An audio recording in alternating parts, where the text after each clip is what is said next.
Hello my dear student, कैसे हैं भाई आप सभी लोग। मैं उम्मीद करता हूं आप सभी लोग बिल्कुल ठीक, स्वस्थ और मस्त होंगे और जीडी वाले अपनी तैयारी में बिल्कुल अच्छे तरीके से जुटे हुए होंगे। कुछ बच्चों का एग्जाम हो गया होगा और कुछ बच्चों का एग्जाम आगे होने वाले दिनों में होना है। तो वो बच्चे ध्यान रखें कि जो गलतियां शुरुआत के बच्चों ने किया था वो गलतियां आप ना करो, बाद में आपको पछताना पड़े। इस चीज के लिए आप लोगों को कुछ चुनिंदा क्वेश्चन, कुछ चुनिंदा टॉपिक जरूर एग्जाम में पढ़ के जाना है, क्योंकि यहां से डिट्टो कई ऐसे प्रश्न जो आपके एग्जाम के अंदर रिपीटेड बार बार पूछे जा रहे हैं।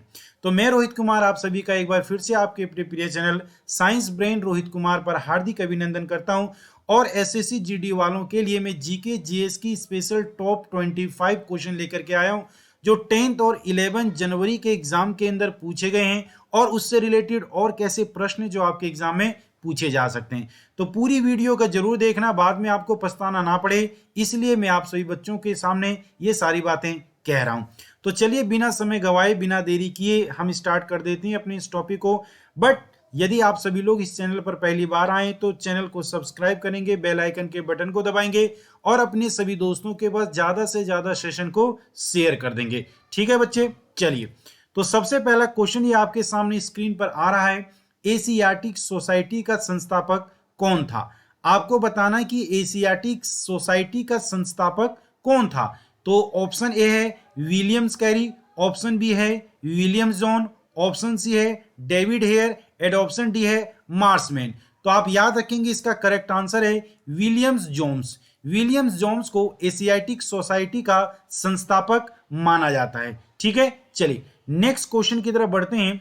अगला क्वेश्चन, निम्न में से कौन सा अकबर के नवरत्नों में शामिल नहीं था। अब आपने अकबर के नवरत्नों की तारीफ तो सुनी होगी कि अकबर ने ऐसे नवरत्नों को शामिल किया हुआ था अपने राज्य के अंदर जो कई सारी चीजों को उनके लिए सही ढंग से शामिल कराता था। तो ऑप्शन है बिरबल। बिरबल तो बिल्कुल थे, रहीम भी थे, टोडरमल भी थे, लेकिन बेजू बावरा नहीं थे। तो ये हमारा बिल्कुल राइट आंसर होगा। Option C will be the right answer. Next question की तरफ बढ़ते हैं। गंगा नदी के दो प्रमुख स्रोत क्या हैं। ये क्वेश्चन कह रहा है कि गंगा नदी के दो प्रमुख स्रोत क्या हैं, क्योंकि आपको पता है गंगा नदी का नाम, जब गंगा नदी जहां से उद्गम होती है वहां से गंगा नदी का नाम गंगा नदी नहीं पड़ता है, गंगा नदी का नाम आगे जाकर के पड़ता है। तो गंगा नदी किन दो नदियों के स्रोत से उत्पन्न होती है। तो ऑप्शन ए है भागीरथी अलकनंदा, ऑप्शन बी है भागीरथी सरस्वती, ऑप्शन सी है भागीरथी यमुना और ऑप्शन डी है अलकनंदा गंडक। तो हमारा राइट आंसर रहेगा भागीरथी और अलकनंदा। भागीरथी और अलकनंदा नदियों से आगे जाकर के, इन्हीं नदियों का आगे जाकर के गंगा नदी नाम पड़ जाता है। इन्हीं का आगे जाकर के गंगा नदी नाम पड़ जाता है। चलिए क्वेश्चन नंबर 4, ये एक फिजिक्स का क्वेश्चन है। लाल हरे झंडे को हरे प्रकाश में देखने पर वह कैसा दिखाई देगा। तो मैं आपको एक कंडीशन बताता हूं, जो ऑब्जेक्ट जिस कलर का है, जो ऑब्जेक्ट जिस कलर का है, जैसे मानकर यदि हम चलें ये ऑब्जेक्ट रेड कलर का है और यदि इसके ऊपर हमने रेड कलर की लाइट को गिराया, कौन से कलर की, रेड कलर की लाइट को दिखाया, तो ये ऑब्जेक्ट हमें लाल रंग का दिखाई देगा, लाल दिखाई देगा। लेकिन यदि इसके ऊपर हमने वो रंग गिराया जिस रंग में लाल रंग है ही नहीं, यदि कोई भी रंग के ऊपर वो रंग गिराया जाए जिसमें वो रंग है ही नहीं, तो वो कभी भी उस रंग का दिखाई नहीं देगा। इसका मतलब जो ऑब्जेक्ट जिस कलर का होता है वो उस कलर को रिफ्लेक्ट करता है, बाकी सभी कलर को एब्जॉर्ब कर लेता है। और यदि कोई ऑब्जेक्ट किसी भी कलर को रिफ्लेक्ट ना करे तो वह वस्तु आपको काले रंग की दिखाई देती है। तो यदि मैं मानकर चलूं लाल और हरे दो झंडे हैं, जिनको लाल और हरे रंगों को हरे प्रकाश में कैसा देखा जाए, तो आपको पता है यदि ये रेड कलर का बॉक्स है, ये कौन सा रेड कलर का बॉक्स है और इसके ऊपर हम लोगों ने कौन से कलर की लाइट को गिराया है, तो इसके ऊपर हम लोगों ने ग्रीन कलर की लाइट को गिराया है। तो क्या ये ग्रीन कलर को रिफ्लेक्ट करेगा? इसके पास तो ग्रीन कलर है ही नहीं, इसलिए ग्रीन कलर को रिफ्लेक्ट नहीं कर पाएगा। इसलिए ये लाल रंग की वस्तु कौन से रंग की दिखाई देगी? काले रंग की दिखाई देगी। बट दूसरा बॉक्स जो हमारे पास, उसके ऊपर कौन सा कलर है? उसके ऊपर ग्रीन कलर है, और ग्रीन के ऊपर यदि आपने ग्रीन को ही गिराया तो ये ग्रीन कलर को बड़ी आसानी से रिफ्लेक्ट कर देगा, इसलिए ये हमें हरा रंग का ही दिखाई देगा। तो याद रखना, लाल वाला काला दिखेगा और हरा वाला हरा दिखेगा। तो काला और हरा ये गलत है, ये भी रॉन्ग है। काला और हरा, option C will be the right answer. Next question number 5, निम्नलिखित में से कौन ना तो तत्व है ना ही यौगिक है? तो आपको पता है कि जो जल जो है, वाटर जो है, इसका फार्मूला आप लोगों ने पढ़ा होगा, वाटर इज ए कंपाउंड, ये एक यौगिक है। पारा, पारा एक प्रकार का तत्व है जिसका सिंबल होता है Hg, या जिसे हम मरकरी भी बोलते हैं। सोडियम क्लोराइड, सोडियम क्लोराइड एक कंपाउंड है, एक यौगिक है। लेकिन यदि हम वायु की बात करें तो वायु कई गैसों का मिश्रण है, वायु कई गैसों का मिश्रण है। तो वायु एक ऐसा यहाँ पर एलिमेंट है जो ना तो हमारा याद रखना तत्व है और ना ही यौगिक है, ये क्या है, मिश्रण है। तो इसका option D will be the right answer. Next question, निम्नलिखित में से कौन सी धातु नाइट्रिक अम्ल द्वारा प्रभावित नहीं होती है? ये कह रहे हैं नाइट्रिक अम्ल इनमें से कौन सी धातु को प्रभावित नहीं कर पाता, इट मीन्स उसके साथ वो रिएक्ट नहीं हो पाता। तो यदि मैं देखूं तो जो दो धातु में नाइट्रिक अम्ल के साथ रिएक्ट नहीं होती है, वो एक तो हमारा कौन सा है, चांदी, और दूसरा हमारा कौन सा है, सोना। बट यहां पर याद रख लेना हमारा राइट आंसर होगा सोना। राइट आंसर कौन सा होगा, सोना। तो सोने के साथ कभी भी HNO3 नाइट्रिक एसिड और चांदी के साथ कभी भी HNO3 नाइट्रिक एसिड आसानी से रिएक्ट नहीं करता, क्योंकि इनकी रिएक्टिविटी सबसे कम होती है। Option B will be the right answer. Next question number 7, bakelite निम्नलिखित का बहुलक है। बेकेलाइट आप लोगों ने देखा होगा जो कुकर के हैंडल के ऊपर, जो आप लोगों के घरों में आपने देखा होगा, ये कुकर है, ये इस तरीके का जो कुकर होता है, या आपने देखा होगा जो पेन होता है, तो यहां पर जो ब्लैक कलर की लेयर चढ़ी होती है, इसी को बोला जाता है बेकेलाइट। और बेकेलाइट एक प्रकार का पॉलीमर, एक प्रकार का बहुलक है। और ये बहुलक किसका है, तो याद रख लेना ये फॉर्मेल्डिहाइड और फिनॉल, इन दोनों को मिलाकर के बनाया जाता है। तो इसलिए इसका option A and B both will be the right answer. और बेकेलाइट याद रख लेना ये उष्मा के एवं विद्युत के कुचालक होते हैं। उष्मा और विद्युत इन दोनों के कुचालक होते हैं। इसीलिए तो जितने भी इलेक्ट्रिक बोर्ड होते हैं वो सारे हमारे किसके बनाए जाते हैं, बेकेलाइट के।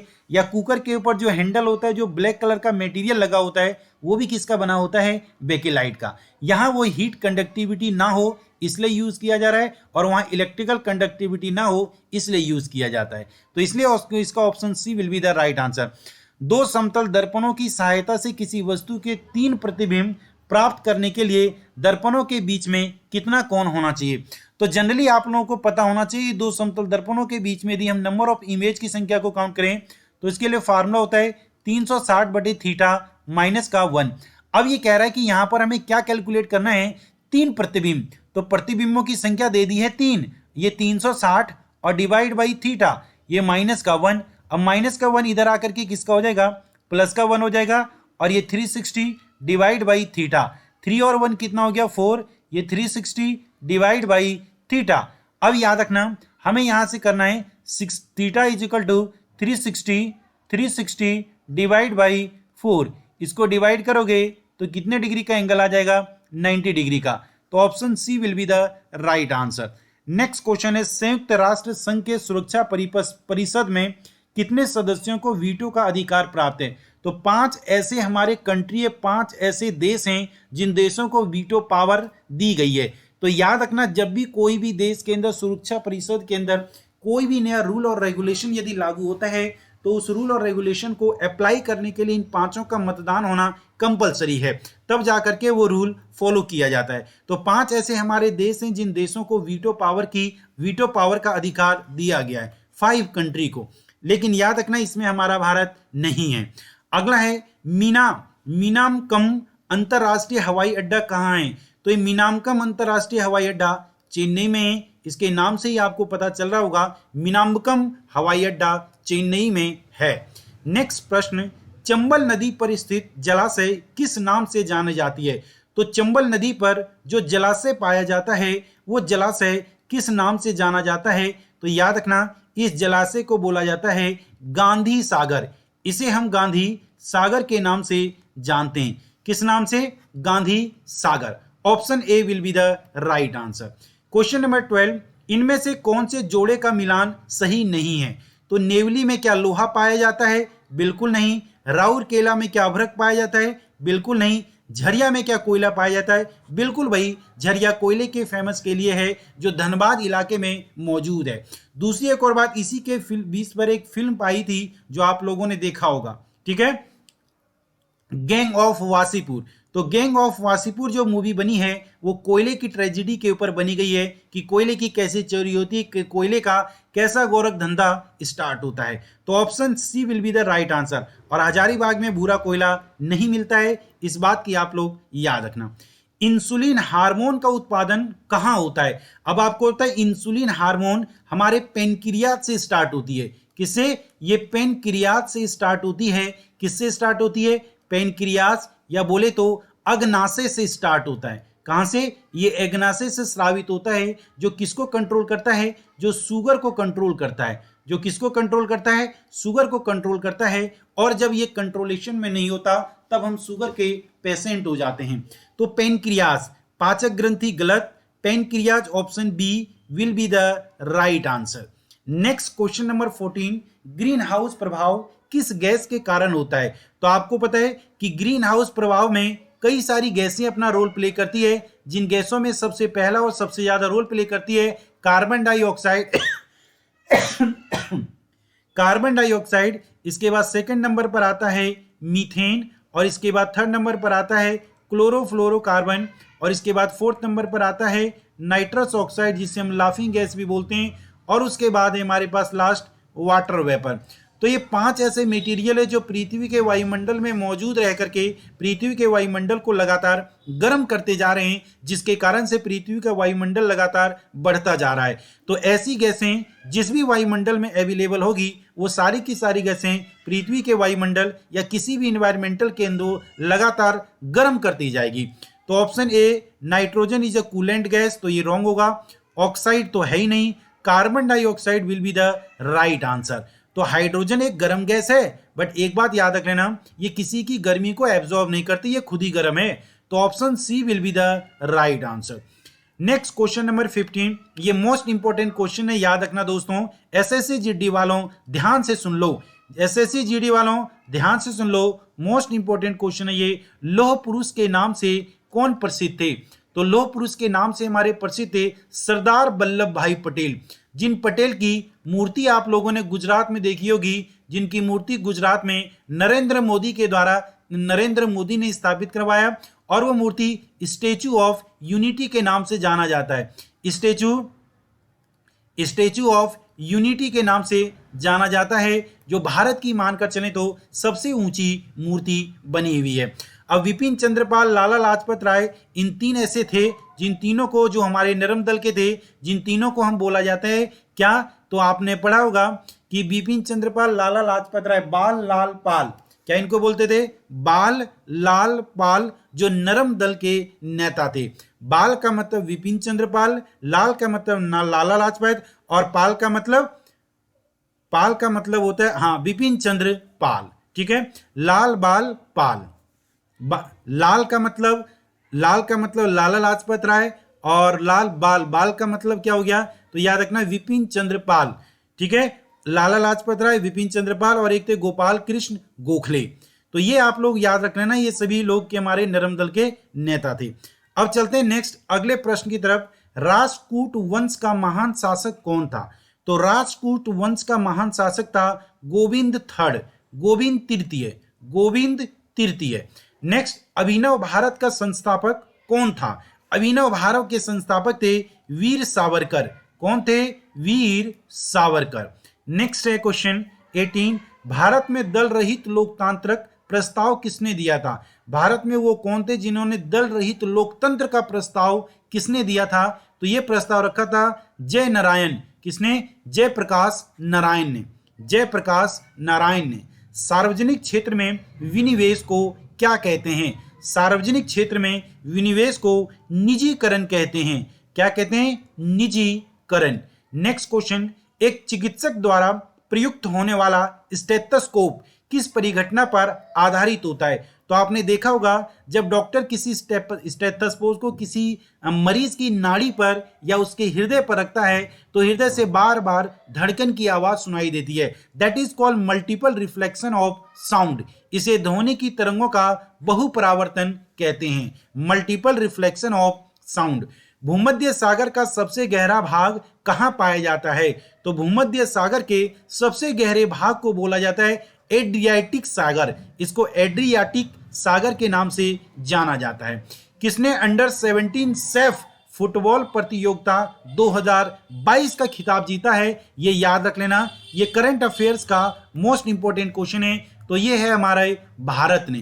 किसने जीता है? ये भारत ने जीता है, ये याद रखना है। किस राज्य ने विद्या रथ स्कूल ऑन व्हील्स परियोजना शुरू की है? विद्या रथ school on wheels, Vidya Rath schools on wheels परियोजना किसने शुरू की है? तो ये शुरू की है असम ने। ये कहां शुरू हुई है? ये असम में शुरू हुई है। इस बात को आपको याद रखना है। अगला है कौन सा बैंक इलेक्ट्रॉनिक बैंक गारंटी जारी करने वाला देश का पहला बैंक बना है? तो इसमें अधिकतर हमारे प्राइवेट बैंक ही होते हैं, जिनमें एक बैंक है हमारे पास HDFC। लास्ट क्वेश्चन है, आज का अंतिम प्रश्न है दोस्तों हम लोगों का। किसे केंद्र रिजर्व पुलिस CRPF का नया महानिदेशक नियुक्त किया गया है? तो जिन्हें नया नियुक्त किया गया, संदीप जोशी नहीं जी, कुलदीप सिंह ना बाबा ना, अनीस दयाल ना बाबा ना, सुजात लाल थाउसेन, ये हमारे नए CRPF के महानिदेशक नियुक्त किए गए हैं। तो ये 25 प्रश्नों की सीरीज इसी के साथ समाप्त हो जाती है दोस्तों। और मैं उम्मीद करता हूं कि आप सभी बच्चों ने 25 के 25 प्रश्न को अच्छी तरीके से सीखा होगा। और मैं वादा करता हूं यदि इन 25 प्रश्नों को सीख करके आप अगले पेपर को देखने जाओगे तो इन प्रश्नों के मैक्सिमम क्वेश्चन आपके एग्जाम में होने की पॉसिबिलिटी है। तो सभी बच्चों को जय Hind, bye bye, take care. मेरी उम्मीद और मेरा आशीर्वाद आप सभी बच्चों के साथ है कि आपका सिलेक्शन जल्द से जल्द हो जाए। जय Hind, bye bye, take care.